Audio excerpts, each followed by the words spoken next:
So, Chris, we kind of talked about a couple of different things that we were going to go through, but I think the most important one is really understanding that first meeting, that first conversation with a client. So the situation is obviously sales is a process, and we've already started. We've got an ICP. We know who the customer should be. We've got a lead. We've had a conversation with them in some capacity to book an actual first meeting. How do you approach that? How do you start the first meeting? How do you think about, obviously, talking more as an individual contributor at the moment? So the founder going into the call, going to the conversation. How do you approach that? So two parts to it that I'll start with. So first is going to be having your high-level messaging in a framework that it's useful for getting that meeting in the first place, but it's very useful to help you navigate and even prepare for that meeting.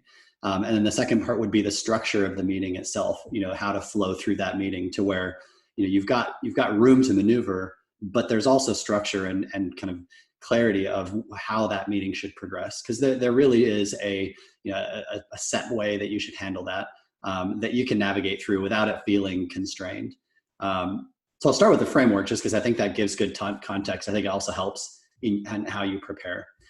Sweet. And so the framework that I've used and that I think is is the most effective is there's three parts to it. So the first is all about the customer and their situation. The third part is all about your solution as it relates to their situation. And then the middle part, the second one, is how those two connect, but in the customer's language. So when you take the customer section first, it would be simple discovery tactics, but what's their typical current situation? What are the problems that result from that current situation? Obviously, this will be in context of some point of value that your solution might drive. They're going to have some goal of how they wish it would be. So what does that look like? And what are the business outcomes if they hit that? So you got your before and your after, what they really want it to be. And so if you can summarize in the context of where you're coming in from, but strictly from their point of view, what are the typical symptoms they're dealing with and things, aspirations they're trying to chase? If you've got a good idea or even a hypothesis of what that is, you're going to be better positioned to align your solution against that. And so preparing would be, either researching to understand what that ought to be so you can clarify it in the meeting, or you use that to even as a way of getting the meeting in the first place of people that have certain symptoms that you're looking for that you help with. Then the second part would be, well, what are the capabilities that they should use or should need in order to bridge that gap, to go from this before to this after state. And these are they're in their terms. So if they need, say a solution for their sales team to be more effective, you're not going to say you need my product XYZ. You're going to say you need a solution that has these things so that your team can do these things more effectively. Well, that's in their terms. It's a wish list that they would create, but you're trying to inform that so that it aligns to your solution. So that way it naturally transitions into your part, the third part of here's what we do, here's how we do it, here's how we do it better or more uniquely than other people, and here's proof that we've done it well. And so when you put into that kind of that structure in general, for your main customer types, but even in preparation for the single meeting, who am I talking to? What are they typically dealing with? Where are they going to try to get to? What do they need from my point of view, but in their terms? And how would I position what we do in relation to that?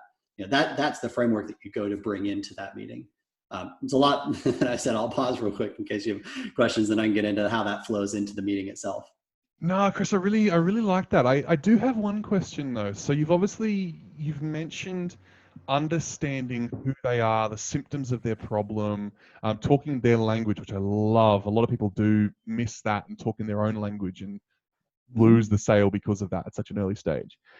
How important is the individual or the individuals in the meeting and their symptoms and their profile versus the company and the business goals and the business outcomes and its symptoms and its profile?